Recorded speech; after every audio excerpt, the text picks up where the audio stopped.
Isang magandang umaga po sa ating lahat. Palakpakan nga po natin ang Panginoon. Hallelujah. Sa umaga pong ito ay atin na pong papakinggan ang salita po ng ating Panginoon. Dito po sa 2 Peter chapter 3, verses 17 to 18. Basahin ko po sa New International Version. Therefore, dear friends, since you have been forewarned, be on your guard, so that you may not be carried away by the error of the lawless and fall from your secure position. But grow in the grace and knowledge of our Lord and Savior Jesus Christ. To Him be glory, both now and forever. Amen. Pagpalain ng Panginoon ng kanyang masalita na atin pong nabasa.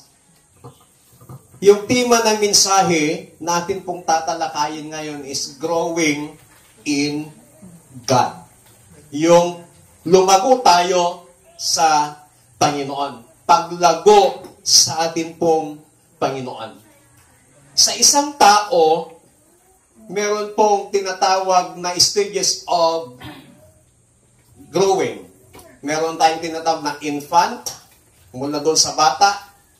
Meron tayong tinatawag na adolescent, yung medyo nagbibinata na, at meron tayong tinatawag na teenager, and then meron tayong tinatawag na adult. So lahat ng yon, meron pong proseso na pinagdadaanan bago makarating sa adulthood. From infant to adulthood, meron pong process na kanya pong pinagdadaanan. At iba't ibang sitwasyon sa buhay ang napagdaanan bago nakarating ng adulthood.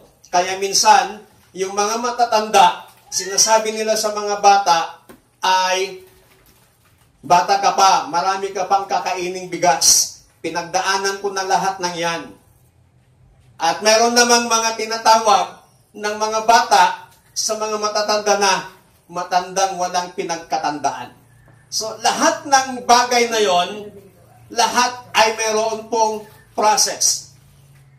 Maging sa atin pong espiritual na pamumuhay, sa ating paglago sa Panginoon, meron din pong tinatawag na proseso upang tayo po ay patuloy na lumago sa ating pong Panginoon. Sapagkat ang paglago sa ating pakikipagrelasyon sa Panginoon ay napakahalaga sa ating Panginoong Diyos. At ito yung kanyang hinahanap na ikaw at ako, ang bawat mananampalataya ay makitaan ng Panginoon na lumalago. Although na mayroon tayong tinatawag na may nauna na nahuhuli at may nahuhuli na nauna. Ang ibig pong sabihin nun, merong naunang naglingkod sa Panginoon, pero yung kanyang paglago medyo mabagal. Meron ding nahuli na nakakilala sa Panginoon at naglingkod sa Panginoon, pero yung kanyang paglago, mabilis. Pero ang lahat ng yon, may mga prosesong pinagdaanan. At bawat proseso na ating pinagdadaanan, tandaan po natin na ang Diyos ay hindi po nagpapabaya at hindi po nagkukulang sa kanyang mga anak. Nung linggo po ay atin pong naunawaan kung ano ang ibig sabihin ng spiritual growth. Yung paglago ay pagpapakita ng isang buhay. At napag-aralan din natin that growth is a command, not a suggestion. Natalakay din po natin the foundations for growth. Unang-una yung personal relationship natin sa Diyos. At pangalawa yung pagkauhaw natin sa salita ng ating Panginoon. Ngayon naman ay tatalakayin natin yung practices that foster growth o yung mga kasanayan para mas mapaunlad yung ating paglago. Malago na tayo, pero dapat mas mapaunlad pa yung ating paglago espiritual upang sa ganun ay mas lalong matuwa ang ating Panginoon sa ating mga buhay. Number one practices, ito yung tinatawag na daily prayer and communion with God. Ano pong sabi ng 1 Thessalonians chapter 5 verse 17? Pray without ceasing. Manalangin kayong walang patid. Ang ibig sabihin nito, we need intimacy with God. Kailangan natin yung magkaroon ng malalim na ugnayan, malalim na relasyon sa Panginoon. Kapag meron tayong communion with God, ibig sabihin, ikaw ay patuloy na nakikipag-usap, ikaw ay patuloy na nakikipag-niig, ikaw ay patuloy na nakikipag-communicate sa ating pong Panginoon. At bakit napakahalaga yung daily communion natin sa Diyos? Because daily communion brings spiritual vitality and strength. Yung ating pong pang-araw-araw na pakikipag-communion, pakikipag-isa, pakikipag-niig, pakikipag-usap sa Panginoon, ito po ay nagdudulot ng spiritual na sigla at lakas.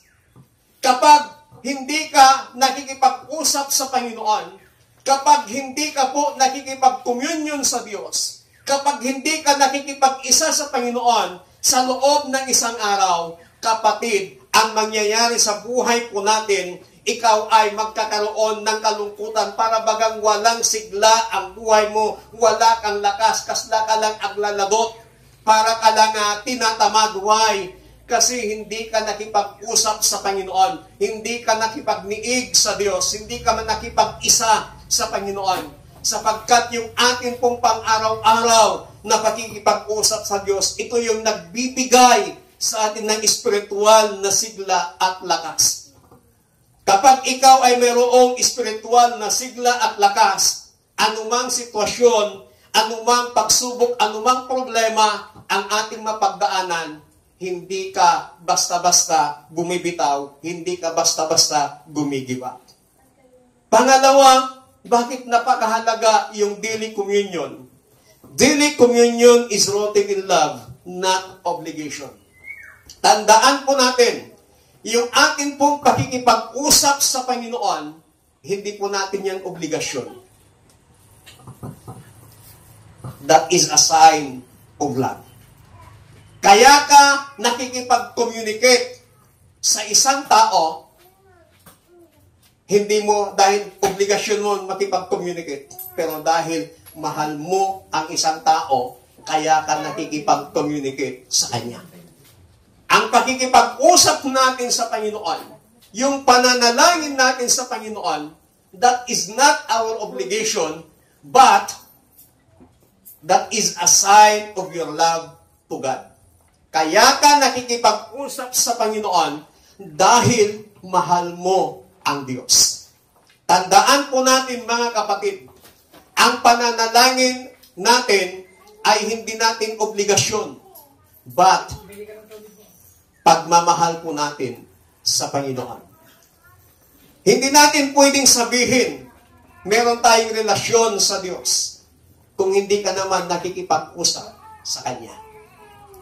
Lagi ngang sinasabi ng mga tao, sa mga may karelasyon, sa mga may asawa, pag magkalayo sila sa isa't isa, yung tinatawag na long distance relationship, pag wala ng communication, sabi nila, wala na ring relasyon. Huwag mong asahan na matibay pa ang relasyon nyo kung sa loob ng isang taon, 2 taon, 3 taon, wala na kayong komunikasyon, huwag mo nang asahan na matibay pa o mayroon pa kayong relasyon. Ganyan din po sa ating Panginoon. Hindi natin pwedeng sabihin na tayo po ay may relasyon sa Panginoon kung wala tayong communication sa Kanya. Kaya yung pagkikipag-communicate natin sa Kanya sa pamamagitan ng panalangin, ito po ay sign ng ating pagmamahal sa Kanya, hindi natin obligasyon. Kasi pag sinabi natin obligasyon yung pananalangin, marahil mabibigatan ka. Mahihirapan ka. Kaya maraming mga mananampalataya na tinatamad manalangin. Maraming mga mananampalataya na halos hindi makapanalangin kasi ang alam nila, obligasyon nila, yung pananalangin sa Panginoon. Pero ngayon, yung ating pakikipag-usap, pananalangin sa Panginoon, ibig sabihin, hindi yan obligasyon, kundi yan ay sign ng pagmamahal mo sa Panginoon. Kung rooted, malalim yung pagmamahal mo sa Panginoon, wherever you go, whatever you do, nagagawa mong makipag-usap sa Panginoon. Yun bang lagi kang nag-a-update sa Panginoon?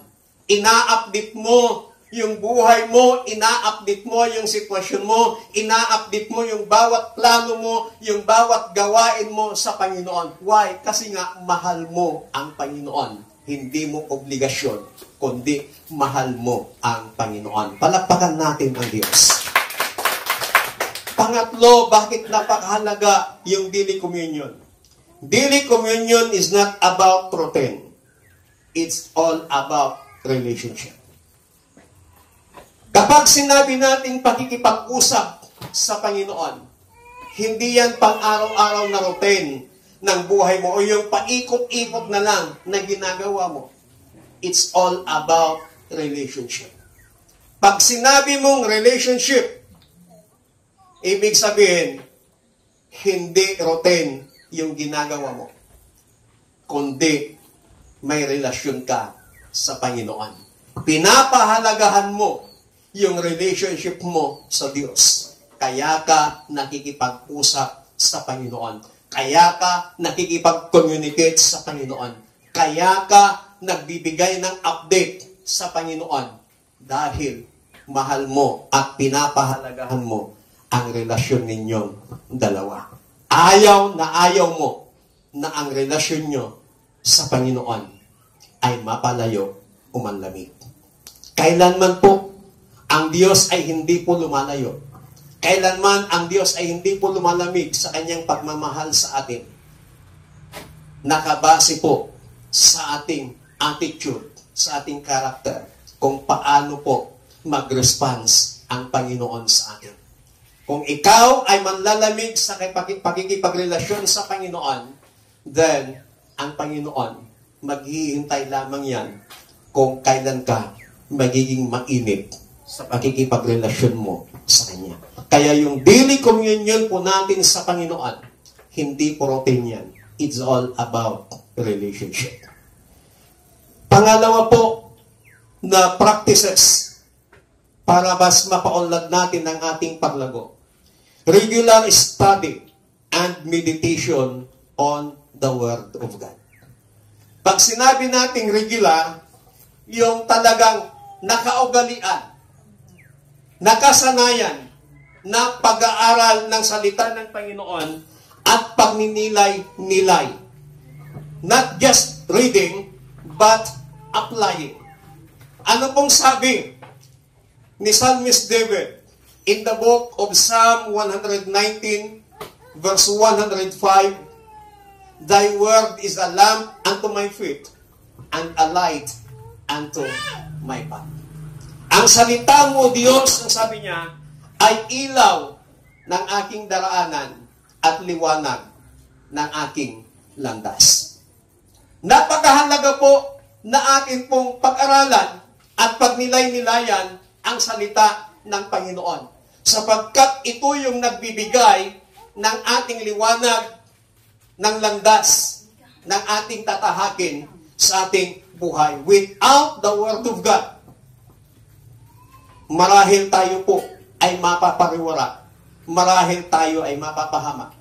But ang tanong, how to meditate on God's Word? Paano natin pagnilay-nilayan ang salita ng Panginoon? Number one, choose a passage. Start with a verse or a small section. Magsimula kang magbasa ng isang bersikulo sa Biblia. Kung wala kang Biblia, kung meron kang smartphone, then download the apps na Bible. Libre naman po yung mga apps na Biblia. Para kahit saan ka man, dala-dala mo yung cellphone mo, yung smartphone mo, dala-dala mo yung Bible. Makakapagbasa ka ng salita ng Panginoon. Na hindi mo na dala-dala yung physical na Bible na minsan ang rason natin mabigat, nakakahiyang dalhin, pero kung may smartphone ka, it's okay na you download the apps, the Bible apps. Libre naman po yun para kahit saan ka magpunta, pwede kang magbasa ng bersikulo ng salita ng Panginoon. Mamili ka kung saang passage at kung ano yung nabasa mo, then yun yung pagnilay-nilayan mo. Pangalawa, read slowly and repeatedly. Basahin mo ng mabagal at paulit-ulit hanggang sa mag-sink in sa isipan mo. Then, kahit hindi mo nababasahin yon, nag-sink in na sa isipan mo, memoryado mo na yun, kaya kahit saan ka magpunta, may salita o may Bible verse sa puso mo, sa isipan mo, na pwede mong i-recite, pwede mong bigkasin kahit anumang sitwasyon ng buhay na iyong maranasan. Kung ang nabasa mo ay nasa Philippians chapter 4 verse 19, nabasa mo yun, but my God shall supply all my needs according to His riches in glory in Christ Jesus, then naitaon na walang-wala ka, at saan ka man magpunta, nag-sink in sa isipan mo, problema mo financial, problema mo material, walang-wala ka, instead na mag-worry ka, dahil meron kang nabasa na passage ng salita ng Panginoon na nag-sink in sa isipan mo at sa puso mo, then meron kang i-recite. Bibigkasin. Sinabi ng Panginoon, but my God shall supply. So yung pag-worry mo, napapalitan into worship. So instead of worry, nagiging worship yung kawalan ng financial mo dahil meron kang kiniklim na pangako na salita ng Panginoon na iyong nabasa. And then, pangatlo is speak it out. Yung bigkasin mo yon. Huwag kang mahiya, bigkasin mo yon. Kung ano yung nabasa mo, kung ano yung nag-sink in sa isipan mo, kung ano yung natanim sa puso mo, na salita ng Panginoon na nabasa mo, then you need to speak out. Declare. Ilabas mo mula sa iyong mga bibig kung ano yung nabasa mo sa salita ng Panginoon. Pangatlo, na kaugalian o kasanayan para mas mapaunlad yung ating spiritual na paglago. Attending worship celebration. Growth happens in community. Yung paglago ay nangyayari sa komunidad. Saang komunidad yan? Community of believers in Christ. Napakahalaga po yung pag-attend ng worship celebration. Why? Ano bang purpose? Bakit tayo uma-attend ng worship celebration? Unang-una is to honor and glorify God. Para ating purihin at dakilain, pasalamatan ang Panginoon. Why? Because God deserves our collective praise. Karapat-dapat ang Panginoon na ating pong papurihan. Karapat-dapat at Panginoon na ating sambahin. Ngayong panahon ng kampanyahan, marami tayong naririnig at marami akong naririnig na pinupuri nila ang isang tao, pinupuri nila ang isang politiko. Why? Dahil nakapagbigay. Bukang bibig ng tao ang isang politiko dahil merong naibigay. So mas lalo na ang Panginoon na mas maging bukang bibig natin, mas lalong ang Panginoon na ating pinupuri, kasi hindi lang minsan magbigay ang Panginoon, hindi lang tuwing eleksyon magbigay ang Panginoon, but in every day in our lives, nagbibigay ang Panginoon at meron siyang ginagawang mabuting bagay sa ating mga buhay.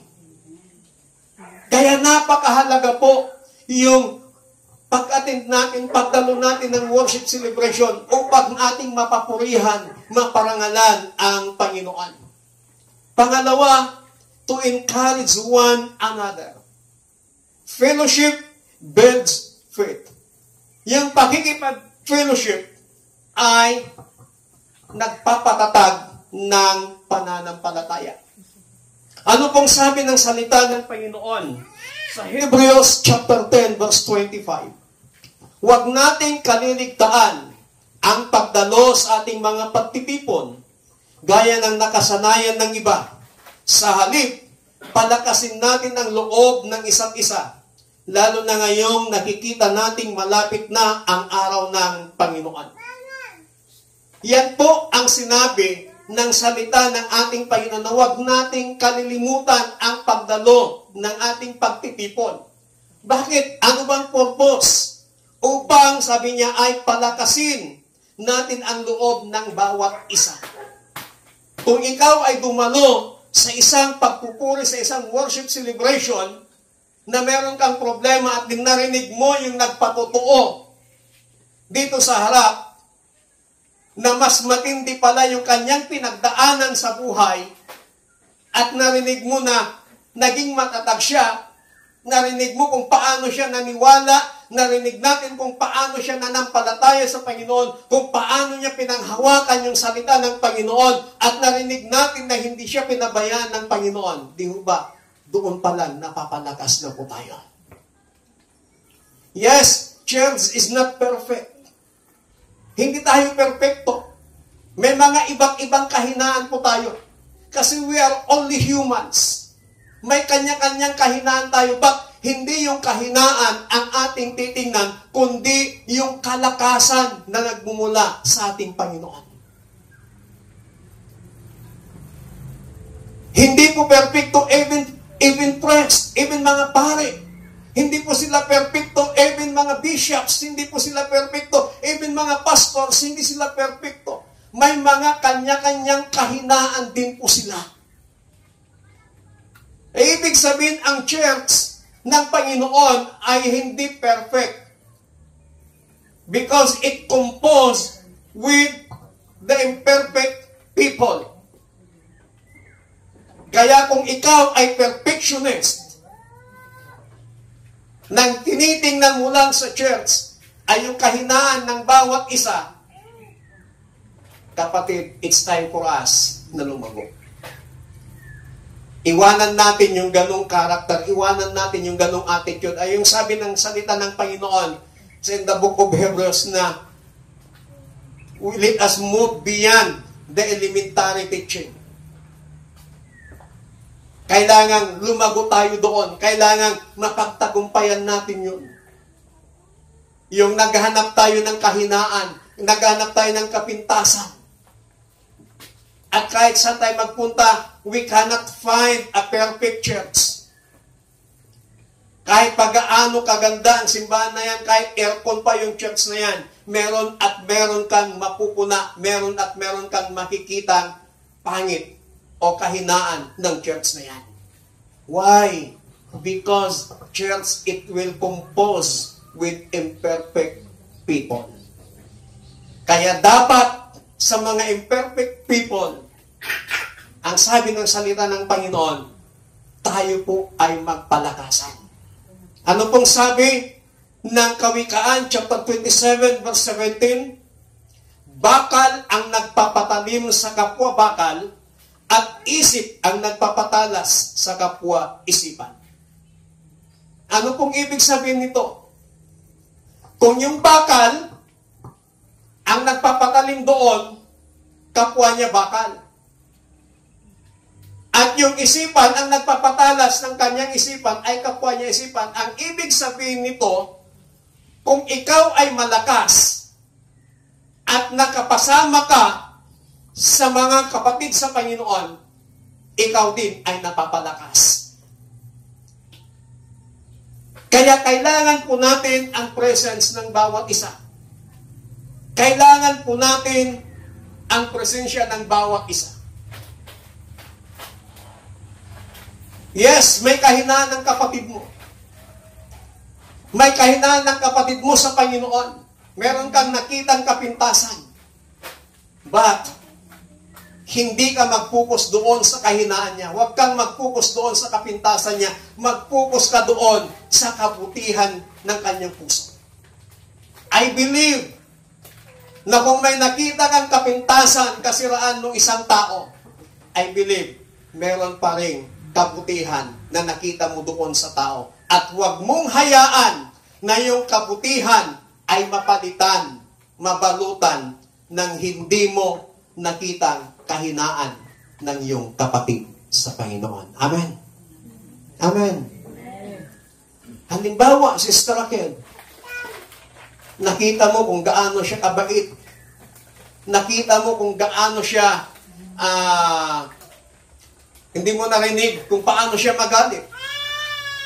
Pero dumating yung time na sa hindi mo inasahan, biglang tumaas yung kanyang boses. Nagulat ka ngayon. At dahil doon, kastama gayam ti ugali na ko namon. Pero hindi mo alam sa panahon ng yon, nadala siya ng emotion niya because of the situation na pinagdadaanan sa buhay. Amen? Pero wag nating hayaan na yung ganong nakita natin ay matakpan ng yon nung kabaitan, kahinahunan na pagkakakilala natin sa Kanya. Na minsan mo lang marinig na tumaas yung kanyang boses na hindi naman niya sinasadya. Kasi lahat tayo napupuno din minsan. Amen? Sino bang taong hindi napupuno minsan? Kaya pag napuno minsan ng tao, kailangan niyang ilabas. Na hindi naman niya intensyon, pero hindi mo namamalayan na nailabas mo pala yung pagkapuno sa puso mo. Pagkapuno sa buhay mo. Pero despite sa mga ganong situation, nakita mo yon, then, instead na husgahan mo yung taong yan, instead na ikismis mo yung taong yan, then, ipanalangin mo sa Panginoon, Lord, ano man yung pinagdadaanan ng taong ito, tulungan mo siya. Kasi minsan lang mo naman siyang nakita ganun, pero kung tuwing nakikita kayo, ganun yung attitude niya, ganun yung ginagawa niya sa'yo, na lagi kanyang sinisigawan, kaya talagang may attitude yung taong yon. Mas lalong ipanalangin mo ang taong yon. Kaya ang sabi po dito, bakal ang nagpapatalim sa kapwa bakal. Kaya, kung ikaw ay matalim na, tapos bigla kang lalayo, at hindi mo sasabihin mong hindi mo kailangan yung bakal, darating yung time, kakailanganin mo din yung sinasabi mong ayaw mo na. Amen? Kaya mayroon tayong tinatawag na mahirap magsalita ng patapos. Yung mga taong sinasabi mong hindi mo na kailangan, pero darating yung time, kailangan mo din sila at sila din ang makakatulong sa iyo balang araw. Ang ibig sabihin po nun, na kahit anuman yung nakita mong kahinaan ng iyong kapatid sa Panginoon, huwag mo siyang tatapusin. Huwag mo siyang wawakasan. Dahil doon sa nakita mong hindi maganda. Yes, nasaktan ka. It's normal lang na tayo ay nasasaktan emotionally. Pero, huwag nating hayaan na mas maghari yung ating emotion kaysa doon sa relationship natin bilang magkakapatid sa Panginoon. Palakpakan nga po natin ang Panginoon. Minsan, nakakita po ako ng baga. Meron po silang dati narunanda nga kay kayo. Tiningnan ko yung bagang yon, ang lakas ng apoy. Tiningnan ko kung saan banda yung kahoy na malakas ang apoy. Nung nakita ko yung nasa kalagitnaan, nasa gitna yung nakahoy, yung malakas ang apoy, kinuha ko ngayon yung malakas ang apoy. Hiniwalay ko at inilagay ko na mag-isa dito. Napansin ko ilang mga minuto pa lamang, humihina ang apoy ng kahoy na yon. Although na siya yung pinakamalakas doon sa sinusunog na kahoy.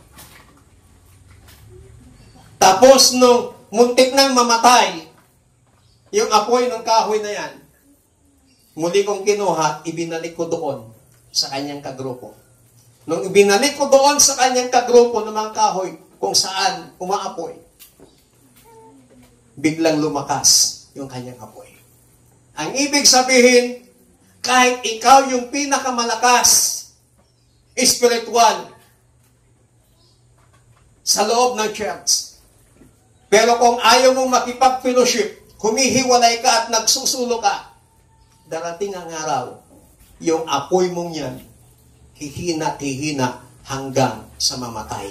Ang ibig sabihin nun, kung hindi ka magpatuloy na maglingkod sa Panginoon at magpatuloy na makipag-fellowship sa mga kapatid mo sa pananampalataya sa loob ng church, darating ang araw, yung kasigasigan mo, yung apoy mo ng pagmamahal mo at paglilingkod mo sa Panginoon, unti-unting mawawala hanggang sa ikaw ay tuluyan mapalayo sa Panginoon.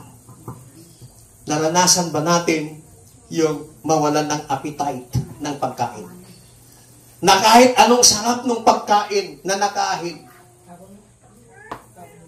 no naawan mo tenday jay, appetite mo nga mangan, madim manana mo tiimas na nga dayay, inluto da nga kanan. Mawawalan ka na ng gana. Ganon din po sa paglilingkod sa Panginoon. But, sabi ng Biblia, grow in the grace of God. Lumago tayo sa ating pananampalataya sa Panginoon. At isa sa mga kaugalian para mas mapaunlad ang ating paglago ay ang pagdalo ng pagtitipon na ating ginagawa. Pangatlo at ang panghuli, to receive the word. Tanggapin ang salita ng Panginoon. Teaching and preaching strengthen our walk. Kapag tayo po ay nakakarinig ng salita ng Panginoon, napapalakas yung ating pananampalataya. Ano pong sabi ng Romans chapter 10 verse 17? Faith cometh by hearing, and hearing by the words of God. Kaya tayo nagkakaroon ng pananampalataya ay dahil sa pakikinig. Saan? Pakikinig sa salita ng Panginoon. Kaya napakahalaga yung pakikinig natin ng salita ng Panginoon at hindi lamang natin papakinggan kundi tanggapin natin sa ating mga puso yung salita ng ating Panginoon. Upang sa ganon, mas lalong mapaunlad yung ating pong spiritual na paglago. At kapag nangyayari yon, yung stages ng ating spiritual na paglago, ang Diyos mas lalong natutuwa sa atin. At kapag natutuwa ang Panginoon sa atin, katulad din yan sa mga magulang, na kapag tuwang-tuwa o natutuwa ang mga magulang sa kanilang mga anak,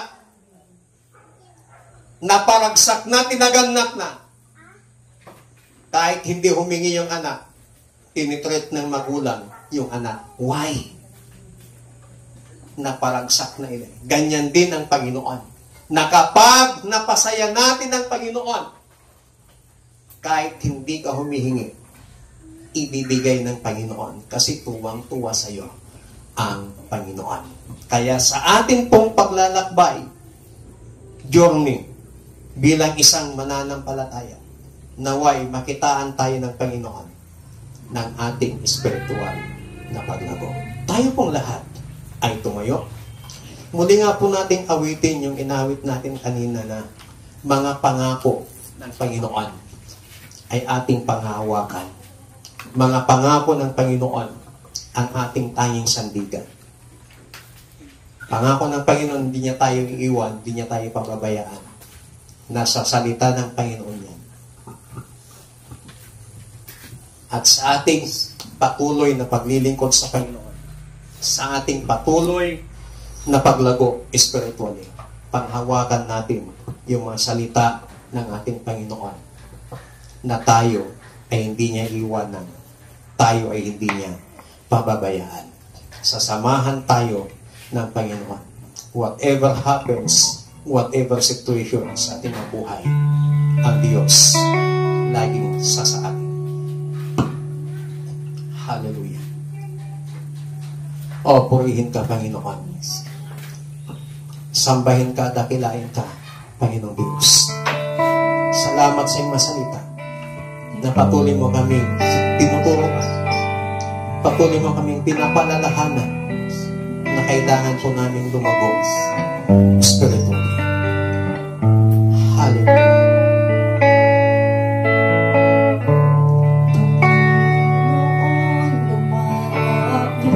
Yes, Lord.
Salamat sa inyong mga pangako na hindi mo kami pababayaan.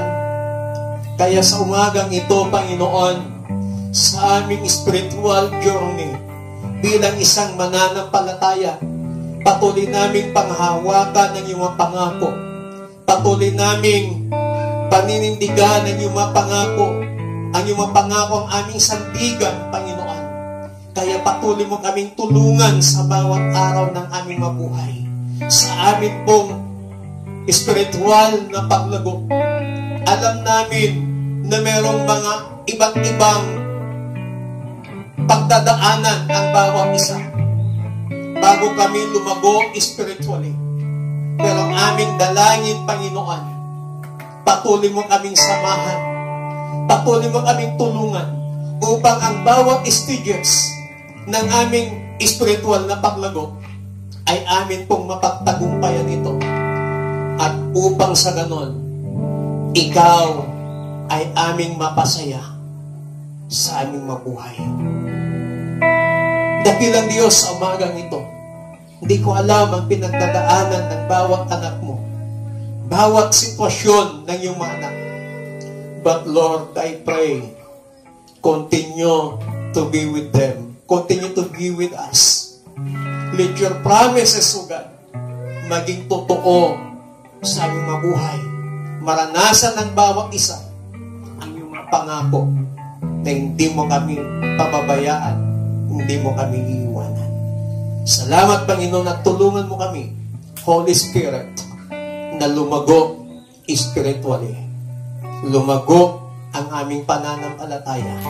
Lumago, mas mapaunlad ang aming paglago sa aming pakikipagrelasyon at pagkakilala sa aming Panginoong Diyos. Salamat po ng marami sa inyong masalita. In Jesus Christ, mighty name we pray.